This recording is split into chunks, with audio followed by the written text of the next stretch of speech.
A new study is showing cognitive performance is boosted in children that play video games. Not casual normies that fire up the family console for a couple of hours each month, but young lads or lasses that play 3 hours of games a night or more. And as I share my screen, you can see this information is from a very reputable source, the National Institutes of Health.Government. This smaller video game study being part of the ABC, which is the largest of its kind in the United States, tracking nearly 12,000 youths as they enter the program at around 8 to 9 years of age and then grow into young adults, taking MRIs of their noggins along the way so researchers can see actual tangible differences of cognitive development, how young adults develop social habits, stuff like that. Now, in the past, when I've advocated for video games actually promoting positive mental health and actually developing positive skills such as problem solving, increasing hand-eye coordination, and other cognitive functions, with sources cited, by the way. I'm no scientist. I didn't bust out my beaker to my lab coat. I might have because I like to play dress up. But bigger brains from bigger institutes than the gamer heaven have backed up these claims. This article is from NIH.gov from 2 days ago. It will be linked in the description below, as I do anytime I cover any news in the gaming community or industry. Gotta cite those sources. Important in college, important on YouTube too, guys and gals. Scope and scale of the study, pretty big, 2,000 children. So the study is specifically focusing on children, adolescents, not adults here. This study showed in 2,000 children that playing video games for 3 hours per night or more, that's a pretty steady grind. Those are some good numbers. These children perform better on cognitive tests involving impulse control and working memory compared to children who had never played video games. The information we're covering in the article here today has also been posted in this written publication, the JAMA Network Open, and the data in this study has been hand cherry-picked from the Adolescent Brain Cognitive Development Study, or the ABCD. That's pretty clever. I like that. Which is supported by the National Institute on Drug Abuse and other entities of the National Institutes of Health. Now I'm gonna read a little quote here verbatim. This study adds to a growing understanding of the associations between playing video games and brain development. Numerous studies have linked video games to behavioral and mental health problems. This study suggests that there may also be cognitive benefits associated with the popular pastime, which are worthy of further investigation. In case you're wondering what that accent was, it was British, Irish, Scotch, Dutch, a little bit of Australian in there, Austrian and Australian. Accent soup. Grab you a spoon, why don't you? Now, to address any kind of research or data gaps, there are safeguards or scientific mediums in place. For example, all of these children entered the program at 9 to 10 years old and are separated into 2 groups. You get the kids that got bruises on their shins because they're out there doing kickflips on their skateboards and riding BMX bikes. Then you got the kids about 2 to 3 shades paler, haven't seen the sun in a few days. Back is a little bit hunched over, early onset arthritis from gripping a controller claw grip, okay? And again, these kids are pretty heavy gamers, 3 or more hours per night. Teleport yourself to the corner over there. Now, this threshold was selected as it exceeds the American Academy of Pediatrics, which recommends that video game time be limited to 1 to 2 hours per day for older children. My God, you can't even get through a tutorial section with a 2-hour limit. Good lordy.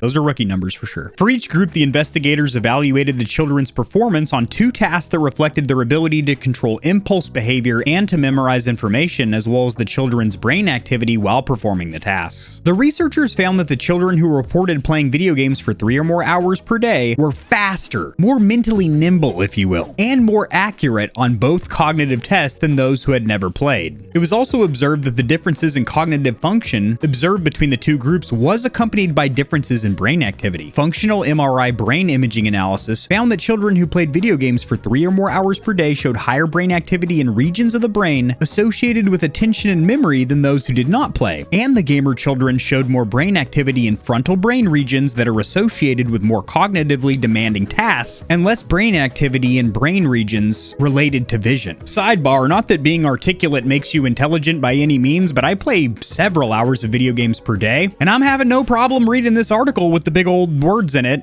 the fat syllables, you know. Nouns, verbs, adjectives, I'm handling them like a champ. The video games didn't slow me down, I tell you.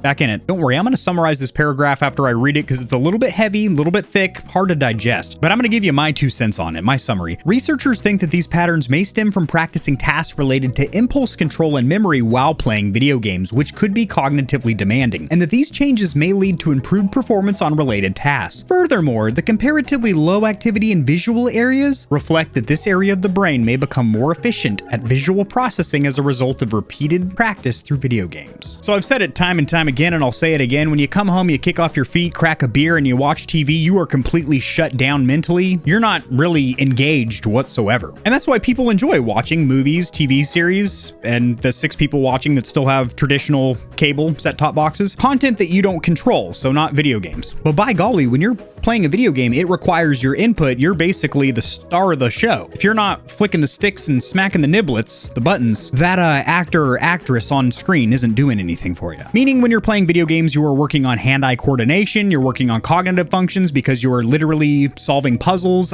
Even shooters, action-adventure games usually have a couple of puzzle sequences thrown in there where you gotta think, does that pillar go there? Yeah, matching shapes or whatever you're doing. Not to mention selecting different options for dialogue. Communicating with these NPCs or non-player characters is giving you social skills, because even though you're not interacting with a real human being, you're still selecting, how would I converse with this individual? And a lot of times your conversation actually molds the story or changes what's going on in the game. And that's exactly what the study found. Because you are actually engaged in the content that you're enjoying, the video games, your brain is still firing and you're positively forming cognitive functions that you wouldn't be if you're just sitting back, ripping farts into your couch cushion watching a football game. Not that there's anything wrong with that. You got to dispel the gas somewhere, and football's a fine sport. Taking it a step further than just cognitive function, being able to solve problems more efficiently, solve puzzles, and process information efficiently. Researchers are also finding that the children that played video games can actually process visual information through their corneas quicker and more efficient because they're playing video games, basically. It's a direct correlation of the children playing video games for 3 hours or more. But again, it's got to be repeated practice. Basically, you're conditioning the brain. You're training yourself by repeated 3 hours a night of gaming. So not just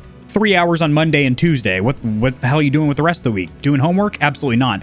It needs to be a consistent conditioning over time, and that's what's making these changes. The more efficient visual processing, all that good stuff. And now we're going to get into another topic that I've covered extensively on this channel. Prior studies have reported associations between video gaming and increases in depression, violence, aggressive behavior. This study did not find that to be the case, although children who reported playing video games for 3 hours a night or more did tend to report higher mental health and behavioral issues compared to children who played no video games. However, the researchers found that this association was not statistically significant, meaning the authors could not rule out whether this trend reflected a true association or chance. So that is something to note, and even though I advocate positively for gaming, I'm still going to read the whole article. I'm not just going to skew this video to my agenda or something like that. I'm going to read the whole thing. It was shown that there was more negative issues in the 2,000 children that did play games for 3 hours a night or more. However, it couldn't really be associated or linked to them playing video games. It could just be randomized. There wasn't enough substantial data to latch on to deem that it was from gaming. And this is a very interesting note to finish this article out on. Researchers stress that this is a cross-sectional study and does not allow for cause and effect analysis, and that it could be that children who are good at these types of cognitive tasks may choose to play video games. So that's interesting. Did the chicken come before the egg,